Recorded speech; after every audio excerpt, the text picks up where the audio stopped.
Uzi hit me up one day. He's like, he's working on EA. So he flew me out. He picked me up from the hotel. I get in the car. Pierre in the car. Pierre like,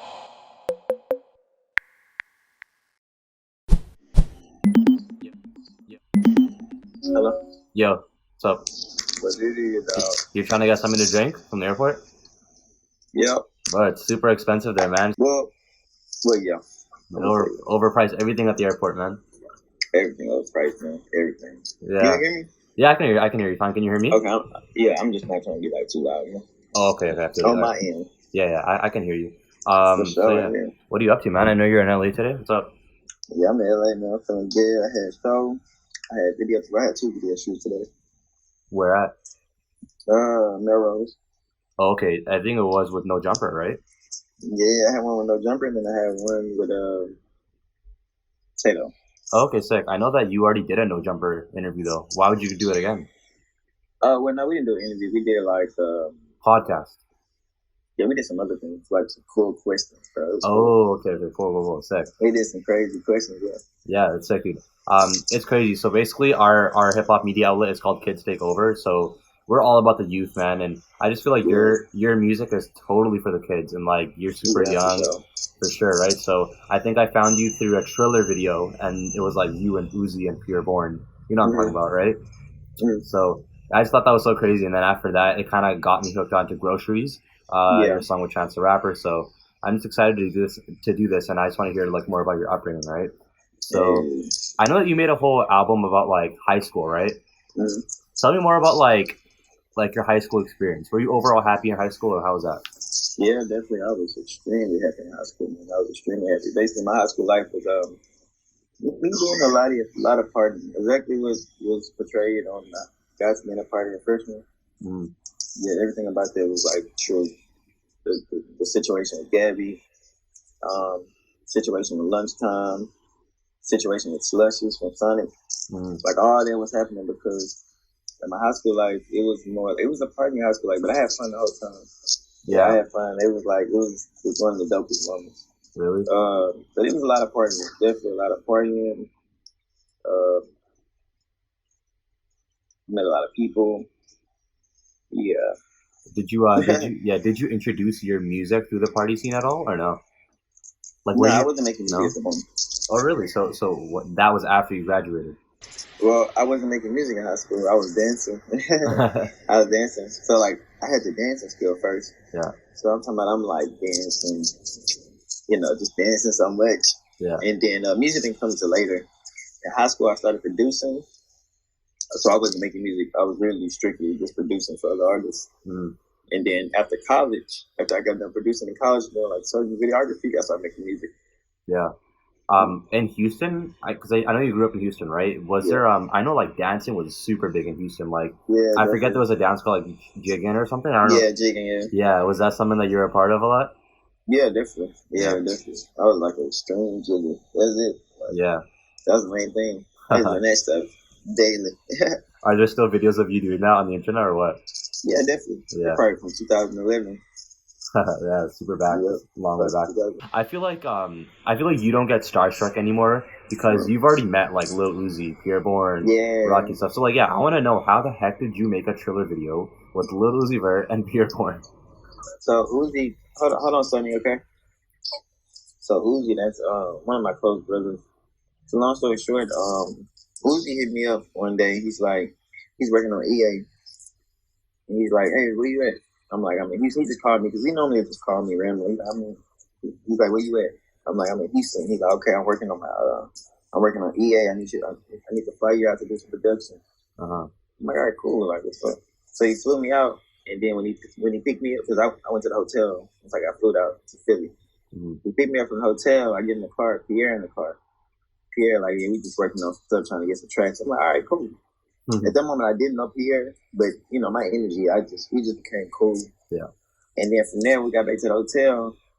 We just became cool. I'm already cool with Uzi, but me and Pierre became cool. I'm like, hey, I'm trying to make a video. They're like, yeah. I'm like, I'm telling them, I'm like, I know I'm the best dancer in the room. So they're like, yeah, we're gonna see who the best dancer. Yeah. So it just came from there, just a friendly competition. Yeah. Instantly from there, I'm like, I got a song we could do it to. We just did it to one of my songs. And it's like, yeah. I don't know about best dancer, man. Uzi's a pretty good dancer. Yeah, he's lit. He's Right? lit. So he's a dancer for sure. Yeah. But I mean, I don't get that though. So how did you even know of like Uzi? Like, I don't get how that connection really happened, where he just called you. You know? I ended up meeting Uzi. This is a true story. Mm. I ended up meeting Uzi because Uzi called 10K and asked 10K who I was. Called 10K and 10K called me and was like, "Hey, Uzi want to talk to you." Whoa. Okay. I'm like, "Okay, cool." Because he liked it to dip and he liked to work. He liked those songs. Mm. He's like, "Yeah, I just want to know who made these songs." And for me, I talked to Uzi. You know, we linked up probably like a week after that. I talked to him. He's like, "Man, I like your music. I like your swag." You know, they just linked up. I'm like, "Okay, bet." And from there, you know, we just became cool. That's so cool. I think, well, maybe Uzi keeps tabs on like World Star videos, because I know that was premiered on World Star, right? Yeah, well, it wasn't premiered. It was premiered on Big Money account first. Okay. And then later on, it got premiered on World Star. How do you think he found you? I don't understand that. Like, do you think he found me? I don't know. It's a good question. Honestly, I don't know. I don't know how he found me. You know, with dealing with big artists, you can't find them. They gotta find you. Say that again. What do you mean? They have to find you? I was like, dealing with big artists, you can't find them. They gotta find you. Mm. They gonna find you because dealing with them, they so secluded. You can't just get they already isolated. You can't even get a hold of them. No way. So them type of artists, they gotta want to get in contact with you. That's the only way you can talk to them. Really? So he just found the way to get in contact with me. You know what I'm saying? You know, I was accessible. He's not accessible. You can't just find his number. Yeah. So he just called me, and I'm like, "Oh, what's up?" He's like, I don't know. I'm very excited. I'm very hyper, and I'm very like mellow tone. But one thing, I'm never like shocked or surprised. Really? I would expect that since your energy is like so vibrant that like you're always like jumping, you know, like, oh shoot, it's Uzi or whatever. So yeah, but it's crazy. When it comes to stuff like that, I'd never be like, I can't like.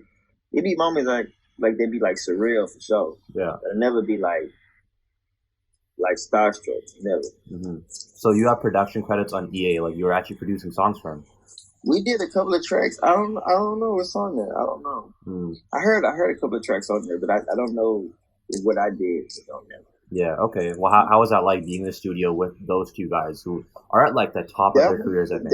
With the Pierre, that was my first time in the studio with Pierre. Mm-hmm. Uzi got he got his engineer with him, so it was like more of a house studio. Okay. But the first session with Uzi, it was like the day starting up. It's so long ago. Like it's probably like a year ago. Probably like some months ago. Oh shoot. The days they in there fusing together. I'm starting to not even know. The days starting to come as one. Yeah. But I just remember we was at a hotel and he was recording songs. He did a song, Pour Me Numb, I produced. He did that song. I can't really remember, but he was at the studio. He was in the hotel doing it. He had a studio in the hotel. Yeah. Okay. Cool. What about Rocky? Because I think I saw a picture of you in ASAP Rocky. I'm like 100% sure. Yeah, me and Rocky, we got a song together. Me, Rocky, and Ferg. Yeah, free Rocky, by the way, free Rocky. For sure, free Rocky, man. He's so much good energy. Such a cool person, man. And you just never want to see nothing like that to somebody. You never want to see something like that. Yeah. Yeah. Me and Rocky, we got a song together. Yeah. How'd that happen? Same thing, like he just called you? Yeah. Well, shout out to Ian, free Ian too. Oh, yeah. Ian really set it up. Ian told Rocky, you should meet Tisa. He just kept bringing them up. So Rocky finally when Rocky came to Texas, he was like, "Hey, bring him to the studio," and I pulled up. Mm-hmm. And then Rocky like, "Yeah, we're finna do a song." I'm like, "Oh, okay, cool." Mm-hmm. He was like, "Hey, put on the beat," and then I played probably like 2 beats. I played probably like 3 beats, and then the third beat was the Sweet to the Cash beat. It was the beat that we did. He instantly was like, "Yeah, put that one on. I love that beat. Yeah, that shit fire." I was like, "All right, shit, let's go." So we put that on. It was an instant go. Yeah, his songs are structured in like really different ways, right? Do you notice that? Yeah. Yeah. How do you feel about that? What if he gave you a song and it was like structured really differently? I feel like you're just you bang out hits. I think it's like different. Yeah, I love it. I love it. I love doing every time I get in the booth. I love doing something different. I'm actually trying to always do something different. Okay. It's kind of like nothing I have made sound anything like this. Mm-hmm. Yeah, I love doing different shit. That's cool. I commend that. I feel like I want to ask: is there a difference between meeting an artist like I don't know, let's say like YBN Cordae versus like the huge artists like Uzi and Rocky? Like, you know, is there a difference? Um, is there a difference? I'm trying to like give you a realistic answer. I think the only difference be like they just be more secluded. Because they're more rare, right? Huh? They're like rare artists. Like it's like if you get to be around them, it's like you did something right in your life. You know what I'm saying? Yes, it's so interesting. It's like it's hard to say. I think this is the fun. This is the most part I like about what I do because with this one, it's never a way you can know. It's not like something you can know. This like the career that we in is instantly off of like spontaneous moments. Yeah. It's never yeah, this is the right way. Maybe this, maybe it's never that. So this is the part that I like about it. So me saying that about the artist, there's no way to know. There's no way to know. There's no way to know, like for sure. Like Chance the Rapper, he do certain things a certain type of way. You know what I'm saying? How so? He's a super family guy. He's a super, very nice, very family oriented. So he do stuff like more of a family way. Compared to Pierre, he do stuff very solo. Oh really? You know? Yeah. So it's just that different. But one thing I can say about the artists that I deal with, just secluded. Some artists is more secluded. The more up you get, just the more secluded it is. The more secluded it is. You know what I'm saying? But they don't change their attitude. Every artist I have dealt with, attitude is that's good to hear. Yeah, that's awesome to hear. Great. Yeah, the attitude is great, bro. Every artist, Pierre, Uzi, Rocky, Ferg, Chance, Ski, Yachty, every artist I have worked with have been just amazing. Like energy wise, man, they're so dope. Man, made me feel so welcome. That's glad to hear, man. I love hearing like my favorite artists are like they're actually humble. Yeah, they treat people nicely. So that's awesome, man. Awesome to hear. I wanna know about like because you got signed to Atlantic how recently? Like a year ago or September? No, October. In October. Okay, cool. So what has changed after you got signed? People always say nothing, but it's like I feel like something has changed. Nah, definitely. I can't say nothing yet because I mean the position I am now. I look at everything that I have did got me in the position I am now. Yeah. I don't think I would be where I'm at if I didn't do the stuff I did in the past. So I'm like, yeah, it just made me more reliable. It's like a growing stage for me. You know what I'm saying? I just grew a lot. I always had patience, but I just grew a lot. It just made me take stuff a little different. Yeah. You know what I'm saying? I'm able to carry myself a little different. Yeah. That's it. Watch what I say, watch what you know what I'm saying? They just taught me basically just like more responsibilities. Taught me way more responsibilities. Yeah, I got you. I think I feel like they probably saw a dip and they saw all the buzz you're getting, but a lot of my interviews I try to like educate like young artists, right? So I wanna ask you this. You made dip and you gained a bunch of traction, right? A lot of artists don't really know what to do once they gain that like bit of first traction, right? So speaking from like a business standpoint, how do you feed off that little bit of hype and like take it to the next step? Man, that's a good question.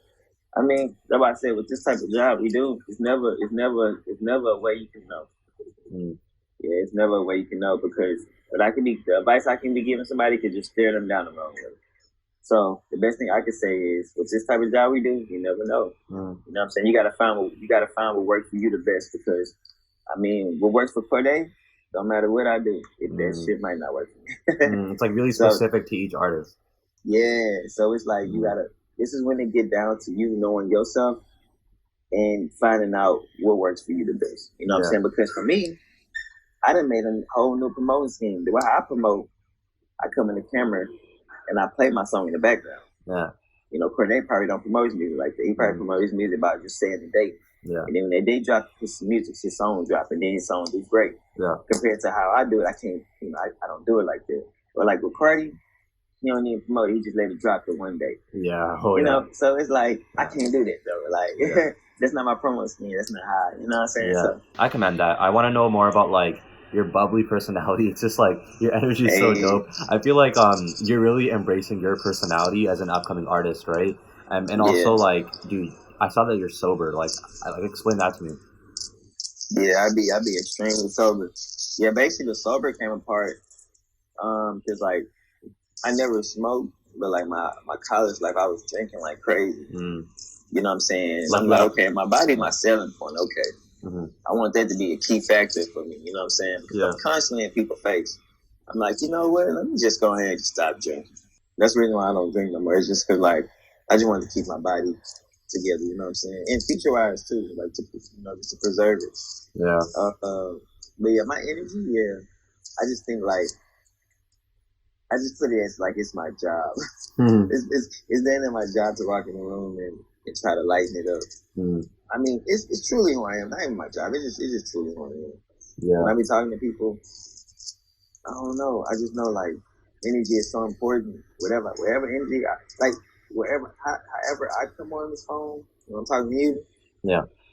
It's like I'm feeding energy to you. You had the energy. Yeah, I can feel it, man. I can feel it. Yeah, you can feel it. Like you probably feel comfortable to actually laugh now, like be able to like actually like it's less judgment now. Yeah, because you know that my energy is so comfortable. You feel comfortable. So now you can ask me a silly question and be like, you don't have to think like, damn, well, you don't think of me. Yeah, you ain't got to think of that. You already can tell by my energy. I'm like, I'm not trying to judge. Like, I can ask you questions. I already feel comfortable talking to you. Awesome. That's why my energy like this. Yeah, no, I could tell. I've done a bunch of interviews, right? But you're right. There's like a different energy when it comes to you. It's like like before doing some interviews, I'm always like, man, I hope this guy's not a douchebag, man. To like a lot of people, but it's like I watched one of your interviews, I listened to some of your songs, and I'm like, man, this is not going to be a problem. Like this is going to be fine. So yeah, for sure. So yeah, no, I appreciate that. But you're talking about being sober, man. I get you. I think in high school is a time where like everyone is trying to do it because it's cool, right? Whether it's smoking, whether it's like hard drugs or whatever. Yeah. How did you like stay away from like smoking though? Because that's like a huge thing in high school. Man, that's a good question. I never really thought about it. I think it's more well, like my mom, my dad, they didn't smoke, so that wasn't really. I mean, I seen it all the time, but I just wanted to be just like my pops. And then I save money. Oh, you'd save a lot of money, definitely. Yeah, for sure. Yeah, I mean, now I can use that money on like my other habits. And like I hate killing the party. Like we smoke, that's cool. Ain't no big deal. Yeah, especially because you're in the studio a lot too, so it's like you're not gonna be like, yo guys, get that away from me. Like, it's gonna kill the vibe, right? Everybody in my camp, almost everybody in my camp smokes. Stuff for me. Yeah, it's like just like a normal thing, I guess now. But it's cool because like fun fact is like I'm also like completely sober, so I get what you're saying. It's like you can have fun in like so many other different ways, man. You know what I'm saying? Yeah. You have this whole like art direction and theme behind you, and it's like this cleaning supplies, like the whole soapy thing. So I didn't really understand it. I want you to explain it to me. Basically, the soap is basically just like so you know like drip. Yeah, of course. Yeah. You know like the word swag. Swag. Yeah. I like swag better. Yeah, swag. That's lit. Yeah. So I was like, instead of just saying those words, I was like, you know what? I'm just gonna say soap, and soap just mean like clean. My body. It's just another word for like, you know, how people like I'm fresh. Yeah. I was like, why can't I just say I'm soapy? So I was like, you know what? I'm just gonna start saying I'm soapy, and a lot of people start gravitating to it because I do everything organically. Like I just make sure like everything I do is organic. So that word organically was like gaining attention. So I'm like, man, I might just actually start using this word. So I was like, you know what? I'm just gonna start using this word. So now I use that word all the time. Do you think do some of your fans use it and stuff? Do you think other people have caught on? Yeah, for sure. People come up to me all the time. Yeah. Telling me they soapy, telling me they clean, you know, telling me that they using different detergent. They using like they even talk about deodorant. Yeah. How they use degree now, how they use even from like a business standpoint, I think that's a little smart because like Gunna has the word drip, I guess, right? So people are always commenting like, yo, drip under all of Gunna's pictures, right? So it's like in the same sense, when you post a picture, everyone's putting soap emojis, right? So that's kind of smart, man. That's kind of a smart tactic right there. I might even start using that word a little bit. You never know. Yeah. I think I'm gonna put this interview out like a week or 2 weeks after, so at that time, your album will already come out, right? But your thing is dropping in like 3 days, man. How do you feel? Tell me like a bit about the vibe that album's gonna bring. Yeah, Man, I'm happy. I'm excited. It's more like this is very different, very different. You know what I'm saying? And when stuff is different, I think that's when I worry the most. It's very different though. It's very different. It don't sound like dip. It don't even sound like Double Dare. Double Dare is on there, but what I want to do is I want to go for a summer feel, happy summer feel tape dealing with. I want to go with a happy summer feel project that's gonna leave you feeling fresh. When I say fresh, I mean like everything feels so new. Because I got a lot of wacky sounds. I got very lot of like my tones on there is very wacky. I just want it to be a refreshing sound, like you know what I'm saying. But yeah, my kids always have put out something different. And it's I love that, dude. I love that. Yeah, I just different. Like when someone tells me to listen to a new artist, the first thing I ask them is like, all right, so what's different about them? You know what I'm saying? Yeah, so it's like it could be like a cool, good generic song, but it's like, okay, did he try to make a new flow? Did he like do a new weird voice, right? So you feel like you're gonna bring something really different. I'm excited to hear that. I got a lot of different voices. It's a whole different feel. Yeah, it's a whole different feel. I want to know one other thing is like I know you're constantly on social media interacting with your fans, right? Yeah. I run Kids Take Over, so I'm in charge of like the YouTube, the Instagram. It's like I feel like it's like a huge business, right? And I feel like social media is pretty much like a 9 to 5 in itself. What do you think? Yeah, for sure. You know, sometimes I think that artists, you know, they respond to their fans a lot, like you, right? But some artists, they make it so that they hire people to respond to fans, right? Is that something like you would ever do because social media is too much for you? I don't think I would. Oh, that's a good question. But I don't think I would though. Yeah, I feel like when I first got into like the music industry, I was already telling myself, I'm like, yeah, this is my job. And I feel like it's always like a job because it's kind of like this. Okay, with a job, let's use a 9 to 5 for example. Okay, with a 9 to 5, okay, if I work 12 hours, I already know the amount I'm gonna get paid for that day. Yeah. So if I work 12 hours on Instagram, I know what I'm gonna get out of it. What's that? Compared to if I work 4 hours, I know that when I get out, you what you put in, what you get out. That's just like a 9 to 5. So the more time I spend, it's like the more time you spend the more time you spend into your 9 to 5, the more more money you're gonna make. Yeah. The same thing with Instagram. The more time you put into it, the more you're gonna get out. Yeah. You see what I'm saying? Yeah, I got you. Yeah. So that's why like with this rap, with the music, I'm like, you know what? It's just like a job. The more time I put into this, the more time I truly put into this, the more I get out of it. You know what I'm saying? So I'm like, you know what? It's just like a job. Yeah. Unless you're talking salary.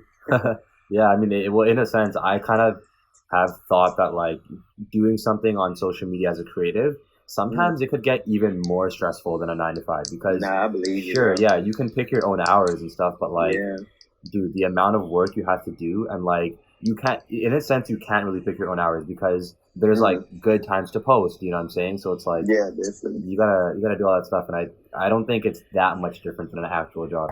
You know? Oh yeah, got you. Yeah. That is true, man. That is true. I agree. Yeah. Well, you know what? Our whole thing is called Kids Take Over. The last question I want to ask you is, what was your favorite part about being a kid? And I mean, you still are a kid, so. Yeah. I think for me, it'd probably be school. My gaming life as a kid was crazy. Oh yeah, what console? PS2.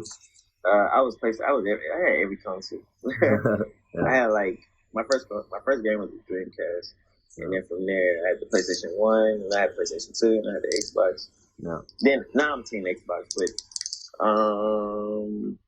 so it's 1 is school, 2 is games, 3 is TV shows. TV shows for sure. Well, what were some of your favorite games? First of all, I want to know that on the PS2. Oh man, Def Jam. Are you talking about the fighting game? Yeah, Def Jam. That if they don't, they need to bring that game back, man. If they bring that back, I would pay to be on it. you know the thing is, I think that they don't want to bring it back because there might be too much like controversy. You know, like I don't want like. Let's say two artists are beefing, like Meek Mill and Drake, long ago, right? They're not gonna have those guys fight each other. You know what I'm saying? It's gonna cause so much memes. Now, I think because like now, more people can speak their opinion. Did you play NBA Street by any chance? Yeah, but that's another one. That's a classic. I played NFL Streets. Mm. I played NBA Streets. Mm-hmm. I played True Crimes. Grand Theft Auto. Yeah, of course, yeah. Like, man, everything. Dude, games were the best, man. Yeah. I was just on it, man. Dude, same. I was a PS2 like fanatic. I think bro, PlayStation 2, bro, I love PlayStation. Dude, PlayStation 2 was the best console. I know you're an Xbox guy, but that I just no, I love. That's the best console for sure. Forever, yeah. Yeah, forever. Even just like the loading screen when you first put it on, you're like, oh my god.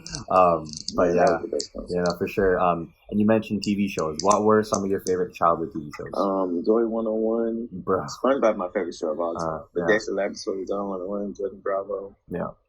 Tom and Jerry, Scooby Doo. Oh my god, I might go watch that. King of the Hill. Family Guy. I wasn't allowed to watch that, but yeah, Family Guy was crazy. Yeah. Man, Cat Dog. I love Cat Dog. Yeah. Man, Still in the Future. Ooh, that's a throwback. Yeah. That's a classic. I love Future. Oh, Drake and Josh. That's classic. Man, I might go watch this stuff, bro. iCarly. Yeah, it's on Netflix. You might as well watch it. Yeah. Definitely, yeah. My favorite would be Drake and Josh as well. But did you ever watch Recess by any chance? Yeah, Recess. Yeah. Dude, looking back on it, I remember waking up watching Recess and Digimon. Like, I used to wake up and just watch it and Power Rangers, bro. That's crazy.